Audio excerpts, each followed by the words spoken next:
तो मेरा एक वजूद है, मेरा एक अस्तित्व है, मैं हिजड़ा हूँ तो मैं हिजड़ा हूँ। किसी के घर पे अगर बच्चा हुआ है तो आप लोगों को पता कैसे चलता है? तो मैंने एक चीज़ नोटिस करी है कि ये लोग जो होते हैं ट्रांसजेंडर्स वगैरह, ये सेक्सुअल प्रोस्टिट्यूशन में भी इन्वॉल्व है। साधु संत महात्मा से ऊपर किन्नरों को माना जाता है। अगर कोई स्ट्रेट लड़का आपको डेट करना चाहे और आपसे शादी करना चाहे तो आपका क्या रिएक्शन होगा? एक कुत्ते बिल्ली की तरह एक किन्नर आस करता है कि कब इस घर में खुशियां आए, कब मेरे मांगने का और आंचल फैलाने का दिन आए। 35 साल की उम्र में पहली बार मैंने किन्नर अखाड़ा का नाम सुना, वो भी महाकुंभ में। क्या ये पिया स्टंट था? प्रेम प्यार जो एक स्त्री के लिए बना है ना, एक परिवार, एक घर की बहू बनने का जो सौभाग्य है, वो किन्नरों की इनकी दुआ भी लगती है और इनकी बद दुआ भी लगती है। ऐसा सुना भी है, महसूस भी किया है और काफ़ी सारी मूवीज़ में भी देखा है। तो ये इसकी पीछे एक मिथ क्या है? हाल ही में मैम एक कंट्रोवर्सी चली है कि महाकुंभ में ममता कुलकर्णी जी ने 11 करोड़ रुपए आपकी ऑर्गेनाइजेशन किन्नर अखाड़ा को दिए। क्या आप लोगों ने उस 11 करोड़ का किया?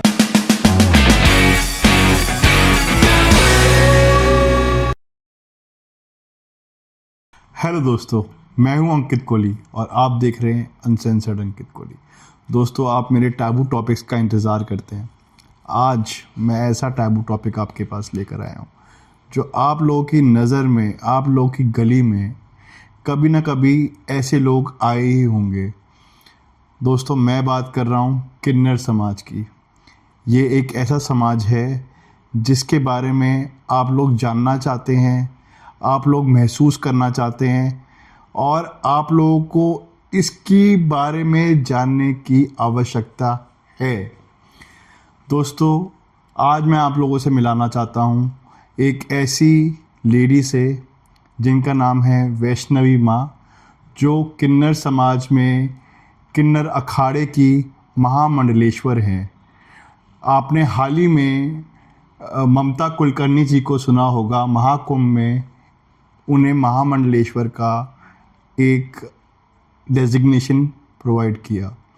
ऐसे ही महामंडलेश्वर से मैं आपको मिलवाना चाहता हूँ। So please welcome miss Vaishnavi ma'am. Hello ma'am. Hello, जय श्री महाकाल, ओम नमो नारायण। मैम, आप हमेशा ही ऐसे रूप में रहते हैं या आज कोई स्पेशल ओकेजन की वजह से आप आए हैं? नहीं, हम ऐसे ही रहते हैं, हम पूरे श्रृंगार में ही सुशोभित रहते हैं और यही हमारी वेशभूषा है। हाल ही में मैम एक कंट्रोवर्सी चली है कि महाकुंभ में ममता कुलकर्णी जी ने 11 करोड़ रुपए आपकी ऑर्गेनाइजेशन किन्नर अखाड़ा को दिए। तो मेरा पहला सवाल स्ट्रेट टू द पॉइंट है, क्या आप लोगों ने उस 11 करोड़ का किया? सबसे पहले मैं ये पूछना चाहूँगी अंकित जी, क्या आपने देखा था कि उन्होंने 11 करोड़ रुपए दिए? मैम, कुछ तो दिए होंगे, नहीं तो वो किन्नर समाज में आई हैं और मेरे ख्याल से वो उनका कोई सेक्सुअल ओरिएंटेशन ट्रांसजेंडर तो नहीं है। तो किस बुनियाद पे उन्हें किन्नर अखाड़े का महामंडलेश्वर पद दिया गया? किन्नर अखाड़ा सभी का स्वागत करता है, चाहे वो किसी भी लैंगिकता से हो, चाहे वो एक महिला हो, चाहे वो एक पुरुष हो, चाहे वो तृतीय लिंग का हो, चाहे वो LGBTQI+ का मेंबर हो। तो हमारे किन्नर अखाड़े की खासियत यही है कि यहाँ कोई लैंगिकता का भेदभाव नहीं है, कोई there is no discrimination, there is no criticism. We welcome all people, whatever they are, they have related, but they should have interest in dharma, devotion, spirituality and knowledge about our dharma। तो सत्य सनातन धर्म से जो रुचि रखता हो, जिसको ज्ञान हो और जो अपने धर्म के प्रचार प्रसार के लिए तत्पर रहे और अब धर्म की ध्वजा को लहरा सके, उस व्यक्ति का स्वागत है। हम उसकी चाहे कोई भी लैंगिकता हो। तो जैसा आपने ममता कुलकर्णी जी के बारे में पूछा, अब वो महामंडलेश्वर यमाई ममता नंदगिरी जी हैं और उन्होंने साधना करी, उन्होंने भक्ति भाव उत्पन्न करा, उनकी रुचि धर्म में हुई। और देखिए, धर्म निरपेक्षता का अधिकार हमारे भारत देश के संविधान में भी है कि आप अपने, कोई भी भारतवासी अपने अनुसार किसी भी धर्म को अपना सकता है और जो उसके नियम और मर्यादाएं होती हैं उसके अनुसार अपने जीवन का यापन कर सकता है। तो इसी प्रकार जब ममता जी के अंदर ये भावना आई, ये रुचि आई और उन्होंने साधना करी, तब उन्होंने हमारी आचार्य महामंडलेश्वर स्वामी डॉक्टर लक्ष्मी नारायण त्रिपाठी जी से आज ही नहीं या महाकुंभ में ही नहीं, अपितु 4-5 वर्ष पहले से उनकी जो है वार्तालाप होता था और उन्होंने बताया कि मैं बहुत, मेरे अंदर जिज्ञासा है धर्म के प्रति और मैं अब साधना कर रही हूँ और मैं धर्म के क्षेत्र में आना चाहती हूँ। तो तब से वार्तालाप होते होते जब महाकुंभ आया और ईश्वर की कृपा से, क्योंकि बिना ईश्वर की मर्जी से इस धरती पे पत्ता भी नहीं हिल सकता, तो उनकी जब इच्छा अनुसार वो समय आया, उस समय के अनुसार उनको धर्म की गद्दी मिली और उनको महामंडलेश्वर के पद से नियुक्त किया गया। और रही बात जो आपने पैसों की करी, तो देखिए इसमें कोई सच्चाई नहीं है, ये तो मीडिया है। कहने को तो मीडिया ये भी कह सकती है कि आज मैं आपके साथ हूँ तो क्या पता मैंने आपसे कितने पैसों की डिमांड करी हो यहाँ आने के लिए, या आपने मुझसे कितनी पैसों की डिमांड करी हो यहाँ पे मेरा पॉडकास्ट करने के लिए। तो जब ये तो सच्चाई हमें पता है ना कि क्या सच्चाई है, तो ये तो सच्चाई तो लोगों को नहीं पता होती। लोगों के अंदर जो भ्रांतियाँ या जो मिसकंसेप्शंस जो पैदा किए जाते हैं थ्रू मीडिया, तो वो उसी को ही सोच के अपने माइंड में उस चीज़ को सोचने लगते हैं कि हाँ ऐसा ही हुआ होगा।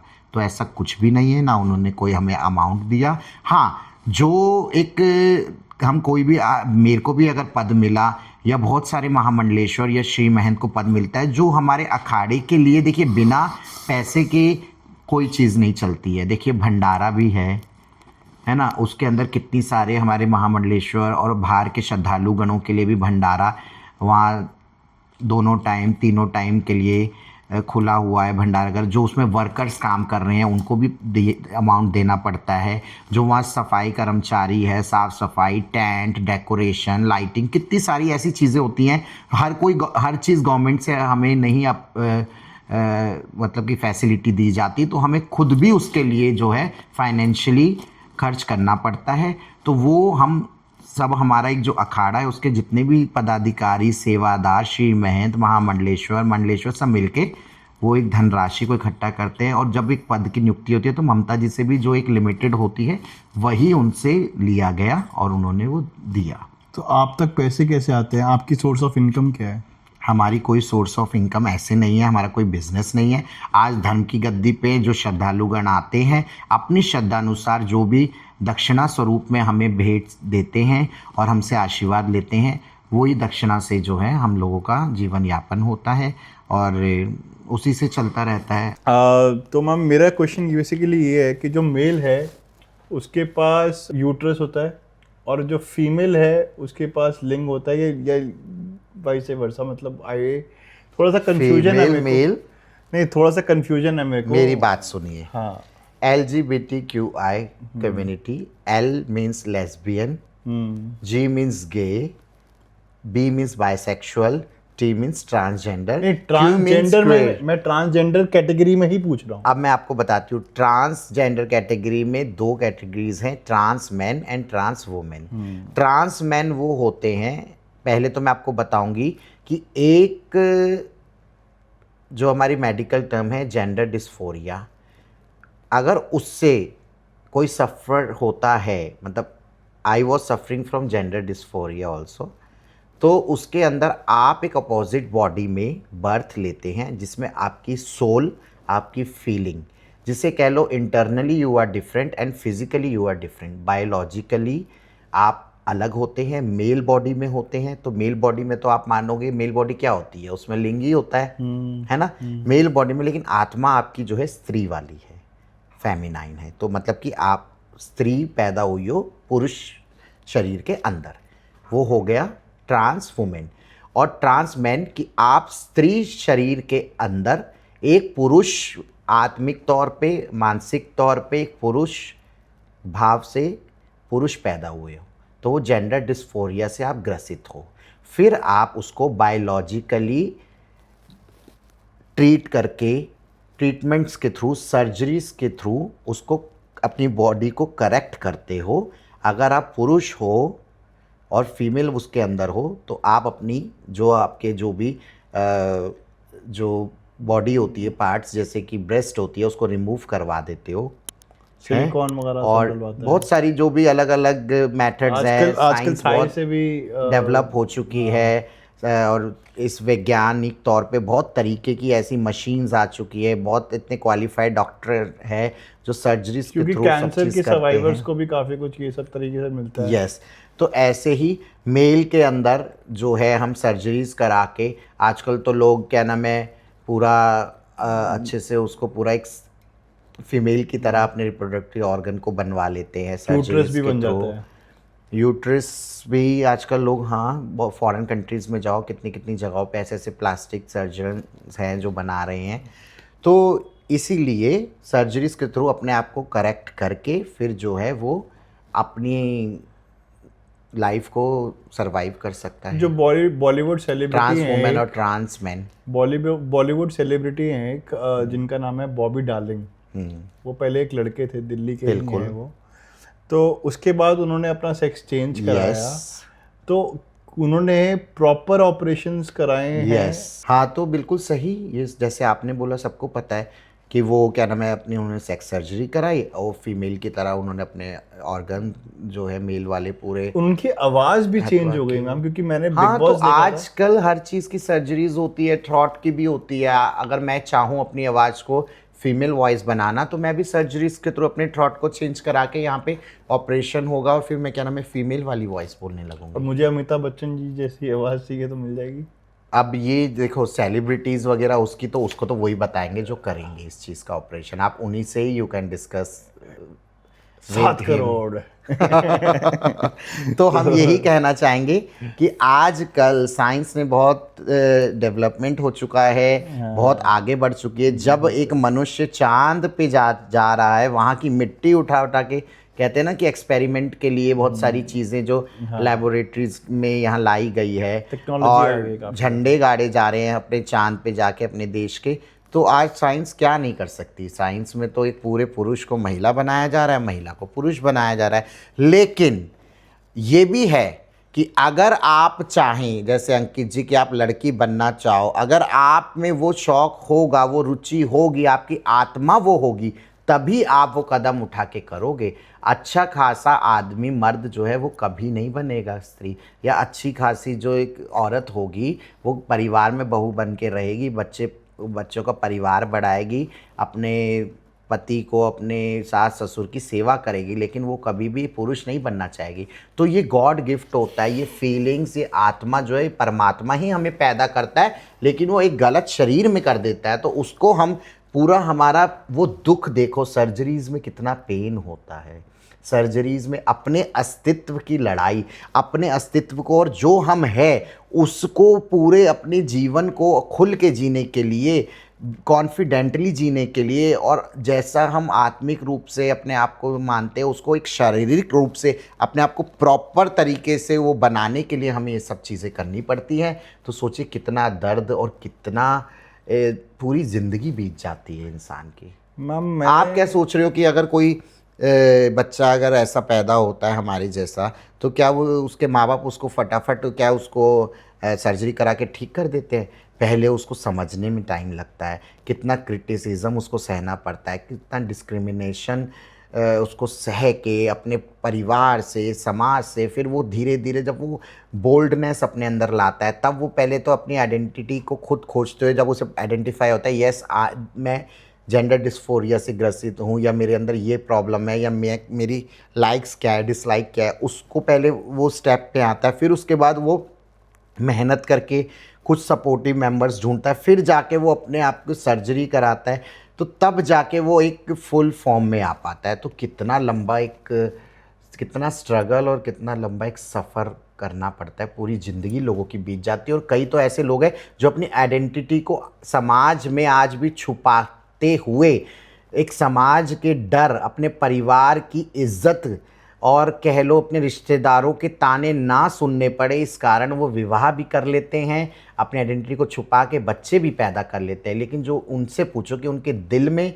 उनके मन में और जो उनके अरमान है, वो ज़िंदगी भर उनके अंदर ही रह जाते हैं, जो कभी निकल के भी नहीं आ पाते। मैम मेरा एक सवाल है, ट्रांसजेंडर जो लोग होते हैं, ये हम लोग, मैंने ज़िंदगी में ये चीज़ समझी जब हमारी गली में कुछ लोग आते थे पैसे लेने के लिए होली और दिवाली जैसे त्योहारों पे, तो वो लोग मैम आते थे और वो कुछ पैसे हमसे मांगते थे, 2100, 1100, 5100, 11,000, 51,000। Basically ma'am they use to emotionally blackmail us. मैं आपको फ्रैंकली बताऊं, ऐसे बहुत सारे व्यूअर्स हैं जो लोग ये समझते हैं, जो लोग ये मानते हैं कि हम लोगों को फाइनेंशियली, हमारी, देखिए आपकी अलग कैपेबिलिटी है पैसे खर्च करने की, पैसे कमाने की और पैसे इस्तेमाल करने की, मेरी अलग कैपेबिलिटी है। जो मेरे व्यूअर्स हैं जो देख रहे हैं, हर बंदे की अलग अलग कैपेबिलिटी है। मैं ये बेसिकली जानना चाहता हूँ कि ये जो पैसे हैं जो ये लोग हमसे इमोशनल ब्लैकमेल करके मांगते हैं, क्या ये तरीका सही है? आप मुझे एक चीज़ बताइए, जैसे आपने बोला इमोशनल ब्लैकमेल करके मांगते हैं, इमोशनल ब्लैकमेल करके तो वो आपके घरों में अपना स्थान भी मांगते हैं, तो क्यों नहीं समाज देता है? अगर कोई किन्नर, पहली बात तो ये है कि कभी भी कोई किन्नर बिना खुशी के आपकी चौखट नहीं चढ़ता है, ना आपसे किसी 1 रुपए की डिमांड करता है, ना 1 गिलास पानी मांगता है, जब तक खुशी नहीं आती। और ये परंपरा आज से नहीं, हमारे धर्म ग्रंथों, उपनिषदों, शास्त्रों में भी लिखा है। त्रेता युग में जब श्री राम जी ने जन्म लिया, तब राजा दशरथ और कौशल्या माँ और अन्य रानियों ने मिलके सारे राजकुमारों के जन्म पर खुश होके हमारी किन्नर माताओं ने मंगल गान करे, नृत्य करे और नेक मांगा, तो उनको भेंट स्वरूप उस समय पे जो रत्न चलते थे, आभूषण चलते थे, वो उनको दान में दिए गए। जब भगवान श्री कृष्ण जब द्वापर युग में जब उन्होंने क्या जन्म लिया, तो नंद बाबा, यशोदा मैया ने जिनको उनको पालन पोषण किया, उन्होंने खुशी में पूरे नगर को छोड़ो, किन्नर माताओं को पूरा एकदम खुश हो के पूरी झोली उनकी भर दी, नेक दिया। तब से ये प्रथा हमारी पारंपरिक चलती आई है। भगवानों के जन्म पे जब हमारी माताओं ने नेक लिया, तो आज कलयुग में जो हमें उपदेवता की श्रेणी में माना जाता है, यक्ष, गंधर्व, अप्सराएं, देव, दानव, इनकी श्रेणी में किन्नर आते हैं। साधु संत महात्मा से ऊपर किन्नरों को माना जाता है, क्योंकि एक संत और सन्यासी एक गृहस्थ में होने के बाद भी कुछ लोग, सारे नहीं, बहुत से ऐसे हैं जो अपने गृहस्थ का त्याग करके भी एक धर्म के क्षेत्र में आते हैं, सन्यासी बनते हैं, साधु बनते हैं। लेकिन हम लोग तो बचपन से ही ब्रह्मचर्य का पालन करते हैं। हमारा विवाह ना पुरुष से होता है ना स्त्री से, तो हम तो उपदेवता की श्रेणी में हैं, अर्धनारीश्वर के साक्षात स्वरूप महादेव के प्रमुख गण हैं। तो सोचिए, उस समय पे हमें जब इतना आदर सम्मान, हमारा अस्तित्व था, तो आज भी वो एक पारंपरिक व्यवसाय के रूप में हम लोग आज भी मांगलिक कार्यों में आप लोगों के घर आते हैं, और उस शुभ कार्य में ही हम आपकी चौखट पे चढ़ के और आपसे खुशियों में नेक मांगते हैं। और हमारी भी देखो एक्सपेक्टेशन होती है। अब समाज ये कहता है, जैसे आपने बोला, लोगों के अंदर सवाल तो है कि इमोशनल हमें वो करते हैं। इमोशनल तो हम अपना अधिकार भी मांगते हैं, इमोशनल तो हम घर की बहू भी बनना चाहते हैं, और इमोशनल तो हम आपके बच्चों के साथ विवाह करके भी कैसे कहते हैं कि हमारा भी विवाह हो, हमें भी अच्छा घर वाला मिले, जो हम घर पे रहें, हम माँ, सास ससुर की, नंद की, देवर की सेवा करें और पति ला के कमा के हमें दे। लेकिन ऐसा तो नहीं होता। और क्या आपकी जेब से क्या छीन के ले जाते हैं किन्नर? क्या आपकी डकैती डाल लेते हैं? क्या सोना चांदी अगर लोग देते हैं तो क्या उतार के छीन के चले जाते हैं? ऐसा नहीं है। वो हमारी खुशी है, और खुशी पे एक समय आता है, एक कुत्ते बिल्ली की तरह एक किन्नर आस करता है कि कब इस घर में खुशी आए, कब मेरे मांगने का और आंचल फैलाने का दिन आए। बट गुस्सा हो जाते हैं। गुस्सा क्या हो जाते हैं? जिस समाज को कभी बचपन से स्नेह ना मिला हो, प्यार ना मिला हो, अधिकार ना मिला हो, कोई स्थान ना मिला हो, हमेशा उसको डिस्क्रिमिनेशन मिला हो, हमेशा क्रिटिसाइज किया हो, उसको किसी चीज़ में किसी लायक ना समझा हो, उस कहीं अपने बराबर से बैठाने का वजूद ना मिला हो, तो वो तो रूडली बिहेव करेगा ना। और आज और अब भी जब वो क्या नाम है मनुष्य कुछ मांग लेता है तो आप लोग कहते हैं बहुत मांगते ही मांगते, तो ये खुशियाँ हैं। और देखो आप प्यार से बात करोगे, हमने भी उसी माँ की कोख से जन्म लिया है जिस माँ की कोख से आप लोगों ने लिया है।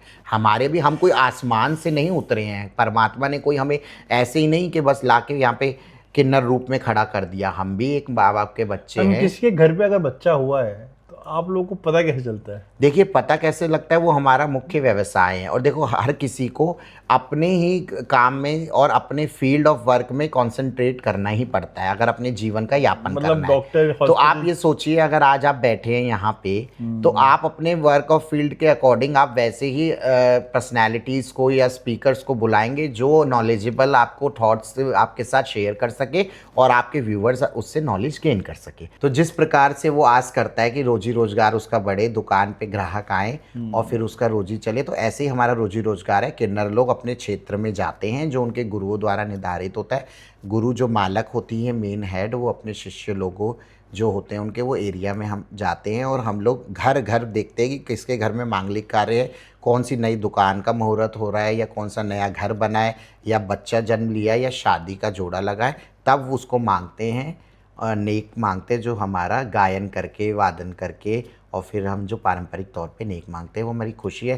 कहने को तो हम लोग 10 लाख भी मांग लेंगे हैं, 1 करोड़ भी मुंह से निकाल लेंगे, लेकिन देता तो इंसान वही है ना जो वो दे पाए। और वो देगा तभी हम लेंगे ना, कोई हम किसी को मार पीट के, छीन के या लूट के तो नहीं लेकर जाएंगे। इसमें किसी कमीशन भी होती है, जैसे हॉस्पिटल का डॉक्टर हो या कुछ? ये सब भ्रांतियां हैं। These all are myth related to our community, और ये सब चीज़ें लोगों के अंदर हैं। नहीं, ऐसा कुछ नहीं जो मूवी सीरियल में दिखाते हैं कि चौकीदार बता रहा है या हॉस्पिटलों में किन्नर जा रहे हैं, लिस्ट निकाल के दे कि कौन कौन सा बच्चा, एड्रेस, फ़ोन नंबर बता, कौन सी कॉलोनी में, कौन सी फ्लैट में बच्चा हुआ है। कोई तो सोर्स ये होता सब होगा चीज़ें मैम, ऐसा नहीं, ऐसा नहीं होता है। देखिए मैंने आपको क्या बताया कि आप खुद सोचिए, जब हम गली में जा रहे हैं तो हम 30 दिन एक जगह जाते हैं, महीनों, आप समझो हम 30 दिन एक ही जगह जा रहे हैं पूरे साल। मतलब कि हम जिंदगी भर एक एरिया में जा रहे हैं। हमारी जो बड़ी थी, हमारी गुरु की भी गुरु, उनकी भी गुरु एक इलाके में थी, फिर हमारी गुरु दादी दाद गुरु गई,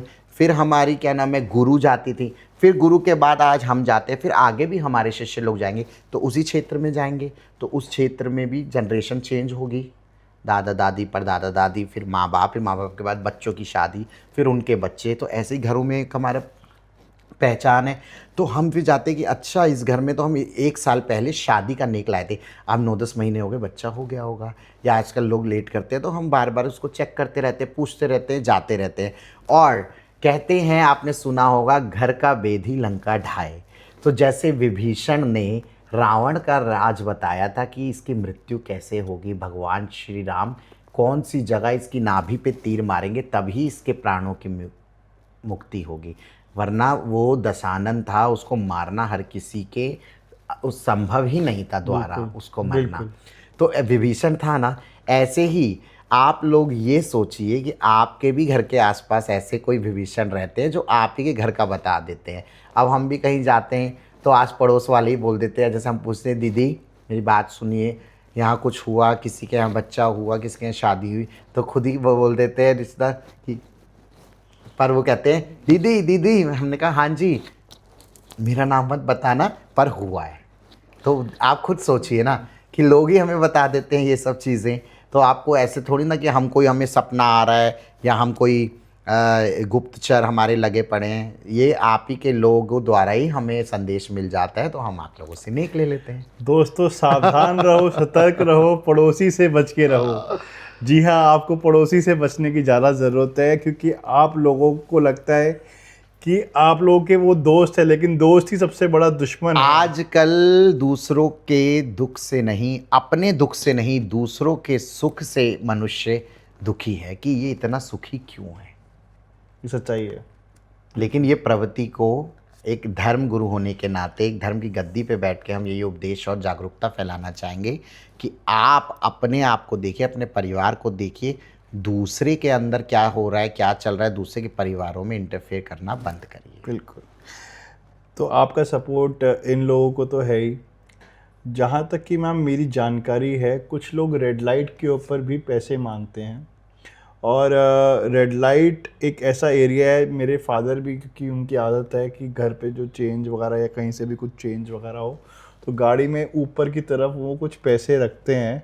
और जब भी कोई रेड लाइट पे कोई बेगर मिलता है या कोई बेगर नहीं, बेसिकली ट्रांसजेंडर्ड कम्युनिटी से कोई उनको मिलता है तो वो उनके हाथों में वो पैसे दे देते हैं। तो मैंने उनको, पापा को हमेशा मैंने उनको मना करा कि पापा आप ये सब चीज़ें देने से ना उनको मोटिवेट कर रहे हो कि वो अगली गाड़ी में भी जाएं और पैसे दें। पापा कहते हैं उन्हें समाज ने ही ऐसा बनाया है कि उनके बेटा कोई हम नहीं मदद करेंगे तो कौन करेगा। देखिए, ये बात सच है कि समाज ने कभी भी वो प्यार, सम्मान, वो उनको उस लायक कोई काम, कार्य, रोजी रोजगार नहीं दिया। तो इसीलिए उनको अपने देह का व्यापार करना पड़ा, शरीर को बेचना पड़ा हमारे समाज को। और हम लोगों को जगह जगह ताली, ये रेड लाइट और ये सब कार्य करने पड़े। पर आज जनरेशन बदली है, we all are highly educated, और कुछ जो है आज भी उनको वो प्लेटफॉर्म दिए जा रहे हैं, वो फैसिलिटीज़ दी जा रहे हैं, so that they can complete their studies, they can gain knowledge and they can become a good employer in society. क्योंकि we are very productive people, हमारी प्रोडक्टिविटी को तो हमेशा से यूज़ किया है। तो साल की हम तो आज भी लोग आशीर्वाद use की करते हैं। फीस दिवाली और होली पे भी दें और हर रेड लाइट पे भी दें, यहाँ पे कहने का मतलब नहीं, हमारा कहने का मतलब ये है कि लोगों ने ये इस कारण की वजह से करना पड़ा हमारे समाज को। लेकिन आज मेरी पूरी बात सुनिए ना, आज हर चीज़ है, पीपल आर ओपन माइंडेड, और वो भी they are understanding our feelings also, और हमें अपॉर्चुनिटी गवर्नमेंट्स के थ्रू कह लो या लोगों के थ्रू मिल रही है। तो मैं यही चाहती हूँ कि जो लोग हैं ना, वो एक पारंपरिक जो व्यवसाय हैं, गुरु लोगों से मिलें, डेरों में जहाँ हमारा निवास है उसको डेरा बोला जाता है, वहाँ डेरे में आके रहे, और हमारा जो क्षेत्र का है वो क्षेत्र में जाके अपना बधाई नेक का व्यवसाय को संभाले, वहीं से अपने जीवन का यापन करें। ये जो बत्ती और ये जो ट्रेन और जो बस है, उसमें हम नहीं कह सकते हैं कि आप लोग सोचते हैं कि सब एक जैसे हैं, पर उसमें किन्नर नहीं होते हैं, बहुत से बहरूपिये होते हैं जो कहते हैं ना कि भेड़ की, शेर की खाल में भेड़िया, मतलब भेड़िया शेर की खाल पहन के सोचता है मैं शेर हूँ। तो ऐसे बहुत से आदमी हैं जो ये कमाने के लिए, धंधा बनाने अपना बिल्कुल। बनाए हैं, और हमारे वेशभूषा को यूज़ करके, हमारा स्वरूप लेके लोगों की नज़रों में जो श्रद्धा हमारे प्रति है उसके साथ, उनकी भावनाओं के साथ खेल के, चार ताली बजा के, तो वो सिंपैथी में उनको दे देते हैं, सोचते ट्रेन हैं में भी होते किन्नर है बेचारे। पर ऐसा नहीं है, आप लोग उनको मत दीजिए,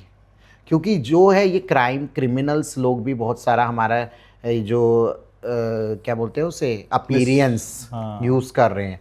तो आप उसको ना करिए, ऐसा है, हम उसके भी खिलाफ हैं। हमारे, मैं जैसे प्रयागराज से हूँ, तो हमारे प्रयागराज में भी हम लोग कोई भी बत्ती या कोई भी, हमारे यहाँ ऐसा बस वस में कोई ऐसा मतलब मैम अभद्रता नहीं होती बेगरी किन्नरों द्वारा, या किन्नर लोग हम लोग करते ही नहीं, क्योंकि किन्नर लोग अपने एरिया में जाते हम हैं। बेगरी को तो सपोर्ट करना ही नहीं चाहिए ना, चाहे कोई भी इंसान, बिल्कुल। चाहे लड़का हो या बिल्कुल लेडी हो। बिल्कुल। जो मेरा ये हमारा, मानना मेरी है। बात सुनिए, जो हमारा व्यवसाय सबका अलग अलग है, किन्नरों का भी ये नहीं है कि भीख मांगे, चलो मांगनी पड़ती थी, वो एक समय था, पर आज भी सबका एक पारंपरिक व्यवसाय है, आप वो करिए, उसमें कोई वो नहीं है, वो हमारा अधिकार है शुरू से, वो हम लेते हैं और लोग देते भी हैं खुश होके। तो लेकिन ये सब चीज़ें ना, जो क्राइम हो रहे हैं, जो बहुत सारी अभद्रता, लोगों के साथ लूटपाट, तो ये सब किन्नर लोग कभी नहीं करते हैं, क्योंकि किन्नर लोग तो हमेशा अपने ही पारंपरिक व्यवसाय की ओर ध्यान देते हैं। मैम एक और चीज़ है जो मोस्टली लोग, आपके थ्रू हम मैसेज पहुंचाना चाहते हैं कि मोस्टली लोग ये समझते हैं कि जो रात को, जैसे मैं दिल्ली में रहता हूँ तो मूलचंद एक एरिया है यहाँ पर, तो वहाँ पर मैम फ्लाईओवर के नीचे बहुत सारे ट्रांसजेंडर्स खड़े होते हैं रात को, और वो as a sex worker work करते हैं। एक पूरा इनका नेक्सस है शायद, जो अपनी मजबूरियों को किसी भी तरीके से, शायद वो आपकी कम्युनिटी में है या नहीं है, आई डोंट नो, क्या वो जेन्युइनली आदमी है या लड़की है या मतलब उनकी सेक्सुअल ओरिएंटेशन क्या है हमें आइडिया नहीं होता, क्योंकि मैंने कभी उन लोगों से बात नहीं करी है, लेकिन मैंने इंस्टाग्राम वगैरह पे पोस्ट देखी हैं, because I am a taboo podcaster, तो मैं ये सब चीज़ें देखता रहता हूँ। तो मैंने एक चीज़ नोटिस करी है कि ये लोग जो होते हैं ट्रांसजेंडर्स वगैरह, ये एक सेक्सुअल प्रोस्टिट्यूशन में भी इन्वॉल्व है। तो लोगों को ये लगता है कि प्रोस्टिट्यूशन जो है वो हर ट्रांसजेंडर का धर्म बन चुका है।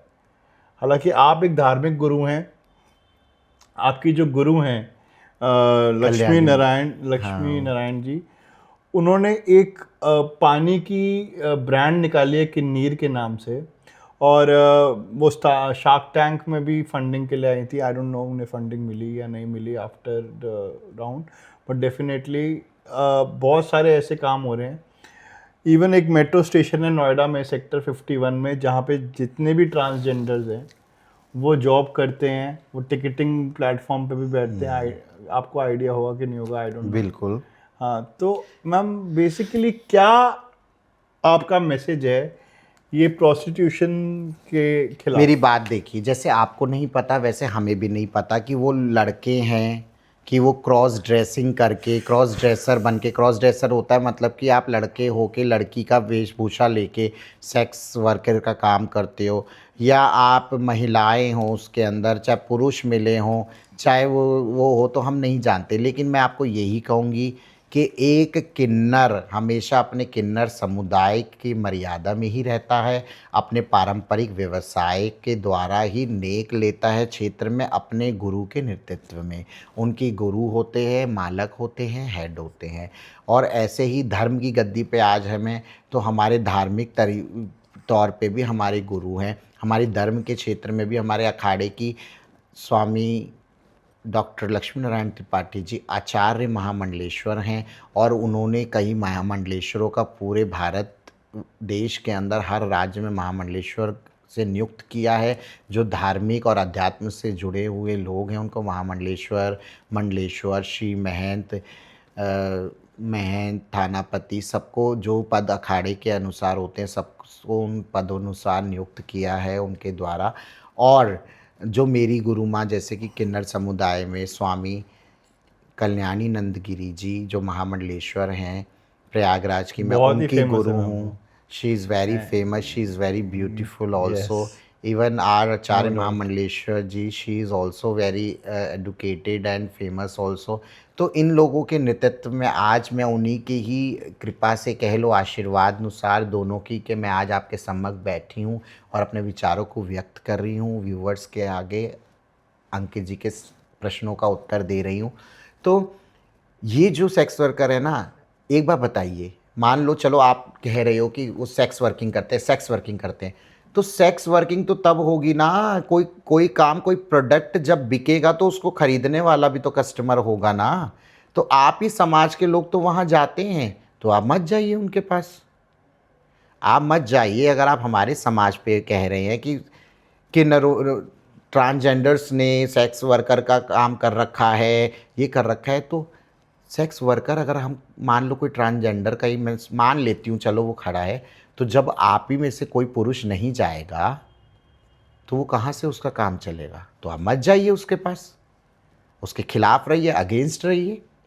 और उन लोगों को जब ये काम के लिए कस्टमर ही नहीं आएंगे, पैसा ही नहीं मिलेगा, तो वो क्यों करेंगे उसको? वो फिर हम लोगों के पास आएंगे, हमसे कनेक्ट होंगे, हम लोगों का जो पारंपरिक व्यवसाय है वो करेंगे। तो आप पुरुष मजे, आप ही इंटरेस्ट लेते हैं, आप ही जाते हैं, और फिर आप जाने के बाद आप ही उसको कह देते हैं कि क्या नाम है, वो सेक्स वर्कर है। तो सेक्स वर्किंग करने के लिए दो लोग चाहिए ना, तो दूसरा तो आप हो ना। ताली दोनों हाथ से बजती है। अगर एक आप मोटिवेट करोगे तो करेगा आदमी। बिल्कुल, आप उसको खुद इंकरेज कर रहे हो, सपोर्ट कर रहे हो। दिक्कत क्या आती है?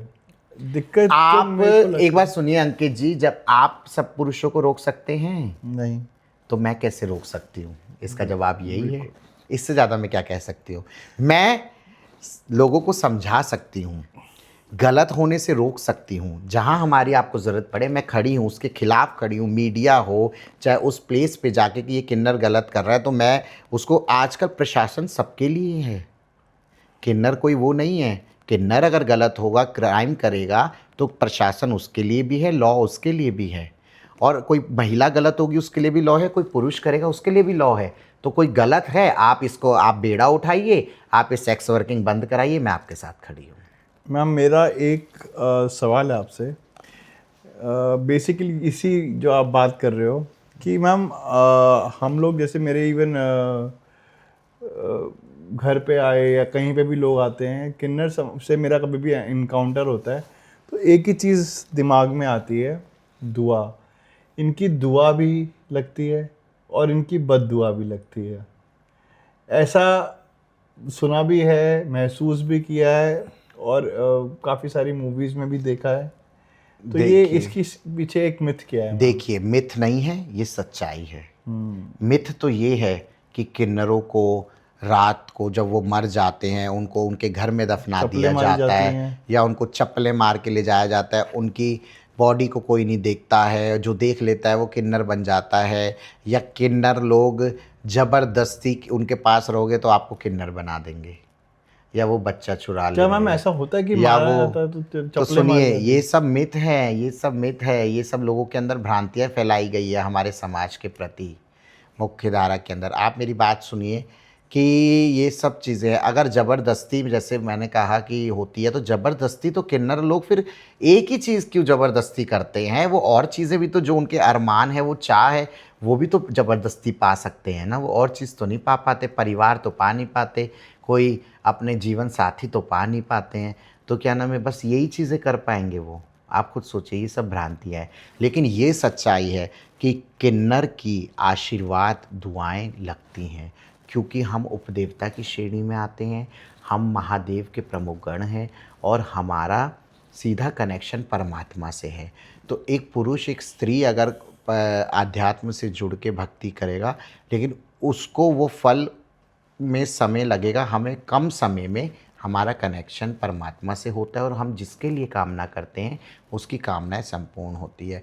महिला अगर पूजा करती है तो वो ये मांगती है कि मेरा परिवार सही रहे, मेरा सुहाग बना रहे, मेरे बच्चे सही रहे, मेरा परिवार में उन्नति हो। पुरुष कहेगा कि मेरे बच्चे जिए जागे, मेरा परिवार अच्छा रहे, सुखी रहे, मेरे पास माँ लक्ष्मी की कृपा रहे, मेरा रोजी रोजगार बढ़े। लेकिन एक किन्नर ही है जो कहेगा कि मेरे बच्चे वाले बने रहें। क्यों? क्योंकि हमारा पेट एक बच्चे वाले भरते हैं, आप लोग भरते हैं। हम चाहते हैं कि हमारे जो पेट भरने वाले हमारे दाता है, हमारे यजमान हैं, उनका रोजी रोज़गार बढ़े, ताकि रोजी रोज़गार बढ़े तो हम होली दिवाली आए तो हम आपसे मांग सके, आप हमारा पेट भर सके, और आपके घर में जोड़े लगें ताकि जब जोड़ा लगे तब हम आपके यहाँ आंचल फैलाने आए, आपकी कोख खुले, आपकी गोद भरे, ताकि जब बाल गोपाल आए या माता रानी का स्वरूप आपके घर में प्रकट हो, तो उत्पन्न हो, आप जन्म दें, तो फिर हमारा मांगने का दिन आए। तो हमारा तो यही लक्ष्य रहता है, इसलिए हम कामना करते हैं। और अगर हम कुछ भी कामना करते हैं वो आप लोगों के लिए करते हैं। हमारा कोई परिवार नहीं होता, कोई पारिवारिक पर्सनल सदस्य नहीं होता, कोई पति नहीं होते, कोई पति नहीं होता, कोई हम बच्चे नहीं होते। तो आप ही हमारे दाता हो, आप ही का दिया हुआ हम खाते हैं, आप ही के दिए हुए से आज मैं बैठी हूँ। ये जो मैंने वस्त्र पहने, ये जो आभूषण हैं, ये सब आप लोगों का, श्रद्धालु गणों का, भक्त गणों का और यजमानों का दिया हुआ है, जो आज हम अरमानों से हम अच्छे लग्जरी लाइफ भी जीते हैं, गाड़ी में भी घूमते हैं, और हम पार्लर में भी जाते हैं, अपने आप को मेंटेन भी रखते हैं, अच्छा खाते भी हैं, अच्छा सोते भी हैं, सब आप लोगों की वजह से। तो हम आप ही लोगों के लिए बहुत करते बढ़िया हैं। आपने बात बोली। मैंने हमेशा धर्म गुरुओं को ना मैम भरवा रंग में देखा है, सात्विक कपड़ों में देखा है, नॉर्मल बाल बने बिखरे हुए हों या कैसे भी, उन्हें कोई फ़र्क नहीं पड़ता। आप लोग मैम एकदम मेकअप करके तैयार होके, किन्नर समाज के लोग जिन्हें किन्नर अखाड़ा, तो ये अखाड़ा शब्द सुन के तो वैसे लगता है कि ये कहीं कुश्ती का कोई मैदान है जहाँ पे कुश्ती होती है। वहाँ एक तरफ आप लोग बहुत ही तैयार होके और अलग तरीके से आप लोग अपने आप को प्रेजेंट करते हो, तो क्या ये कारण है मैम? देखिए, अखाड़ा हिंदू सनातन धर्म में हमारे 13 अखाड़े हैं। सबसे प्रमुख, सबसे मुख्य और सबसे पुराना प्राचीन अखाड़ा, जूना अखाड़ा। और किन्नर अखाड़ा जो है हमारी आचार्य महामंडलेश्वर स्वामी लक्ष्मी नारायण त्रिपाठी जी उनके संस्थापक मतलब कह लो और आचार्य हैं हमारे अखाड़े की, उनके नेतृत्व में ही पूरा अखाड़ा जो है उनके निर्देशानुसार हमारे सारे कार्य होते हैं।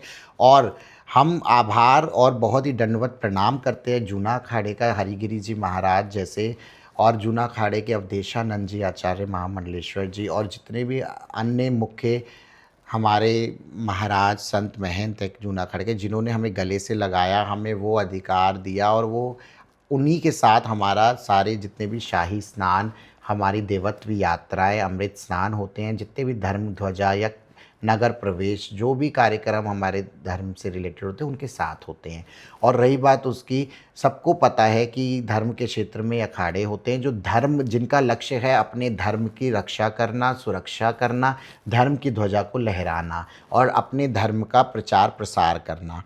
और जैसा कि आपने बोला कि साज सज्जा, देखिए भगवा हम भी धारण करते हैं, हम भी पहनते हैं, लेकिन किन्नर अखाड़े का मुख्य हमारा हमारा आपने सुना ही होगा कि किन्नर अखाड़ा एक आकर्षण का केंद्र होता है। और चाहे अर्ध कुंभ हो, चाहे पूर्ण कुंभ हो, चाहे वो माघ मेला हमारे प्रयागराज में लगता है, चाहे वो हरिद्वार में हो, चाहे धर्म नगरी प्रयागराज में तीर्थराज में हो, चाहे वो नासिक में हो, चाहे उज्जैन में हो, 4 जगह पे ही अमृत के बूंदें गिरी थी जहाँ पे कुंभ लगते हैं। और उन 4 जगहों पे सारे अखाड़े उपस्थित होते हैं और उसमें किन्नर अखाड़ा होता है। और वो आकर्षण का केंद्र इसलिए होता है कि हमारी अपीयरेंस, हमारी वेशभूषा, हम सुंदर झांकी की तरह सुंदर। निकाला आप लोगों ने इस बार।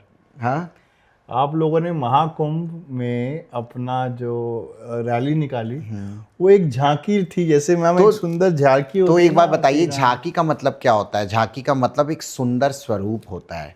हैं, तो आप ये देखिए, आपने जितने भी भगवानों को देखा होगा मूवीज़ में, सीरियल्स में, किसी पात्र को, रामायण महाभारत देख लो, कैलेंडर्स देख लो, बुक्स देख लो, सब में भगवान सुंदर सुंदर रत्नों आभूषणों से सुशोभित और पूरे वस्त्रों को धारण करके सुंदर वेशभूषा में अपने अस्त्र शस्त्र धारण करके ही विराजित होते हैं, विराजमान होते हैं। इसी कारण हम कहते हैं कि हम उपदेवता की श्रेणी में हैं और भगवान महादेव को हमारा श्रृंगार प्रसन्न है। हम ही नर और हम ही नारी, और हमारे अंदर शिव की शक्ति भी है और माँ पार्वती शक्ति की भी हमारे अंदर शक्ति है। तो इसलिए अर्धनारीश्वर का साक्षात स्वरूप का दर्शन करवाए महादेव ने। तो हमारे महादेव हमारे श्रृंगार से प्रसन्न होते हैं, हम इसीलिए श्रृंगार करते हैं।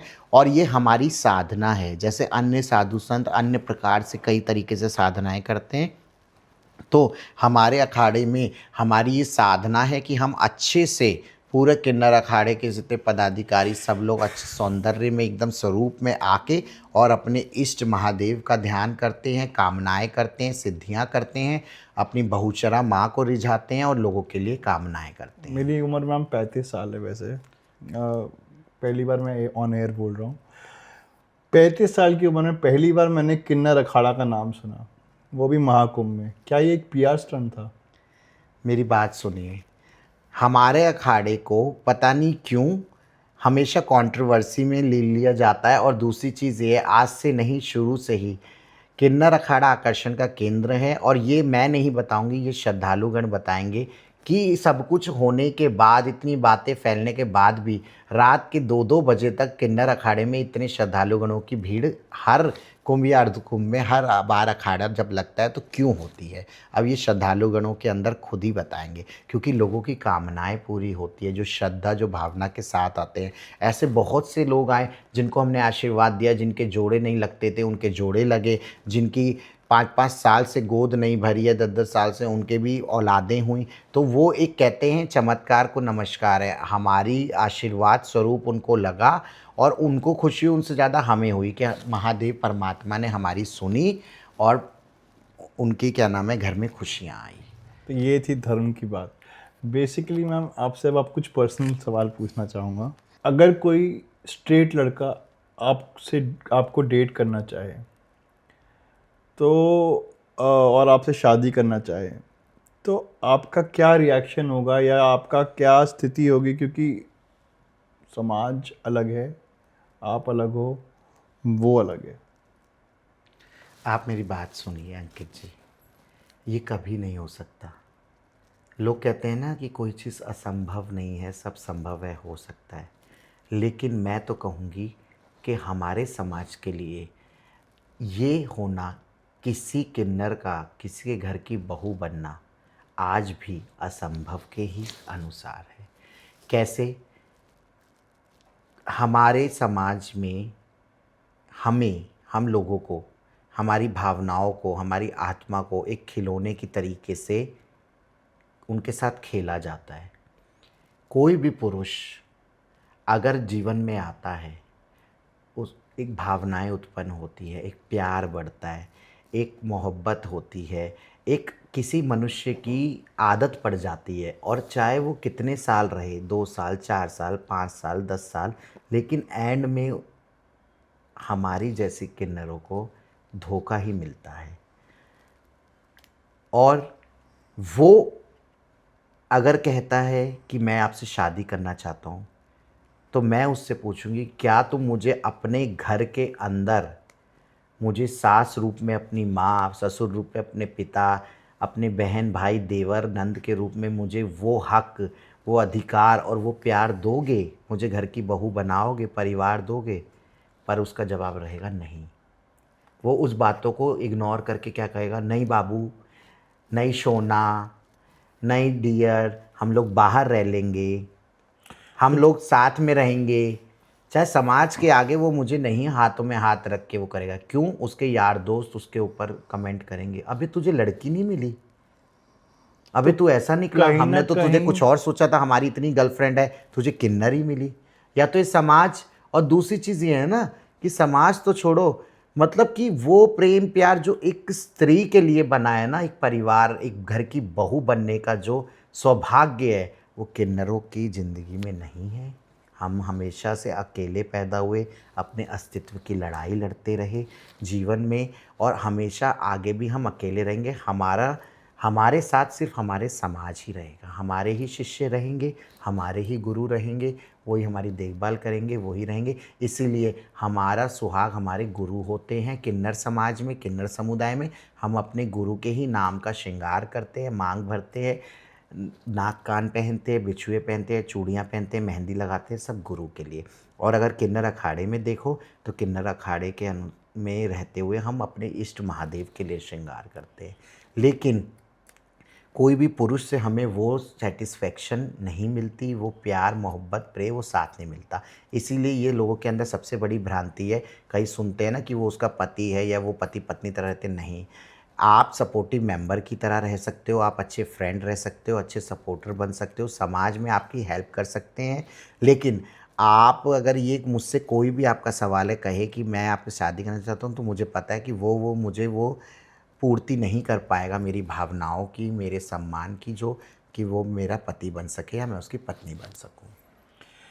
मैम, पति पत्नी बन सकते हैं या नहीं बन सकते हैं, तो एक तरीके से अगर देखा जाए, हिजड़ा, छक्का और जो शब्द बोलते हैं बीच का, तो बीच का आप थोड़ी ना है, बीच का तो वो हुआ जो बंदा ना इधर का है ना उधर का है।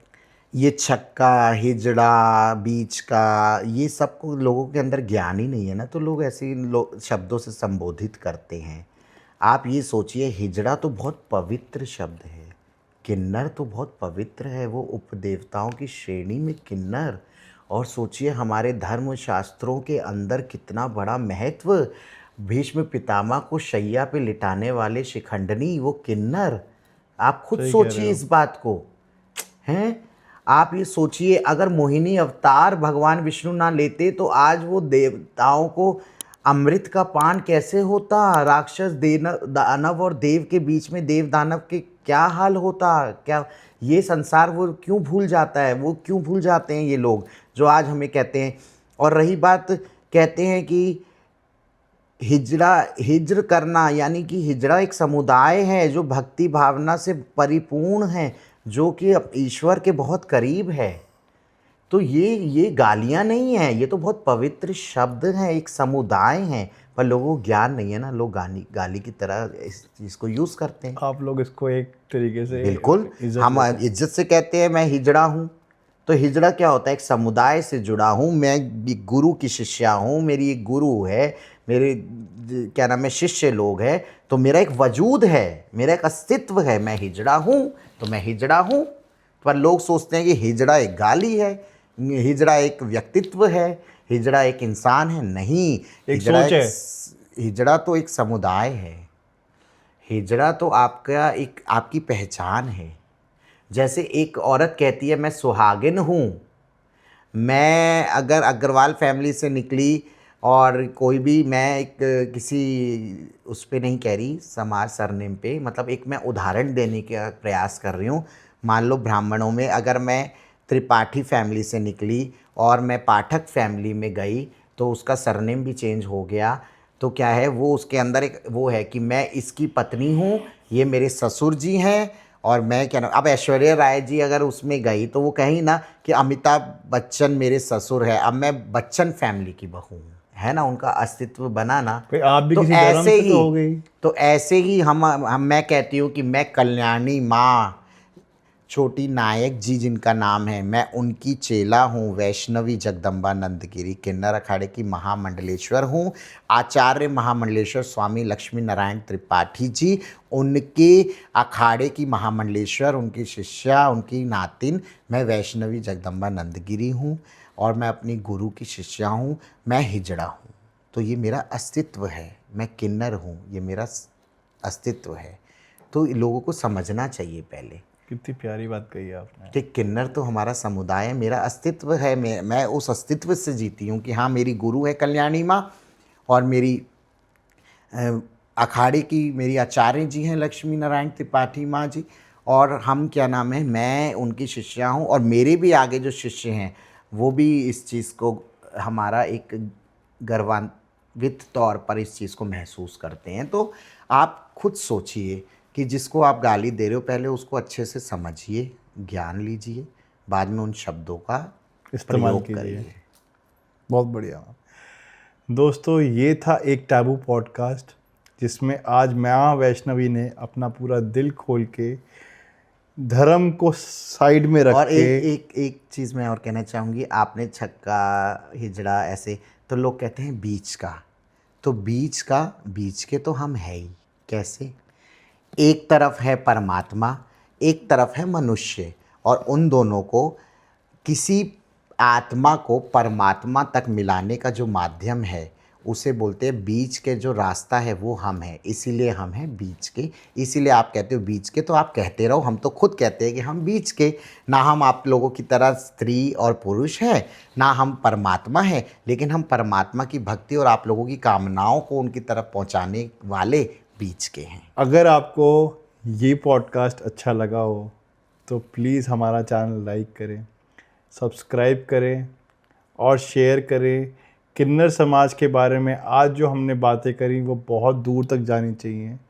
काफ़ी ऐसे लोग हैं जिनके दिमाग में ऐसे सवाल हैं कि वो किन्नर हैं, वो LGBTQ के कहीं ना कहीं पार्ट हैं या नहीं हैं। तो आज मैम ने अपनी तरफ से पूरी कोशिश करी आप लोगों को ज्ञान देने की।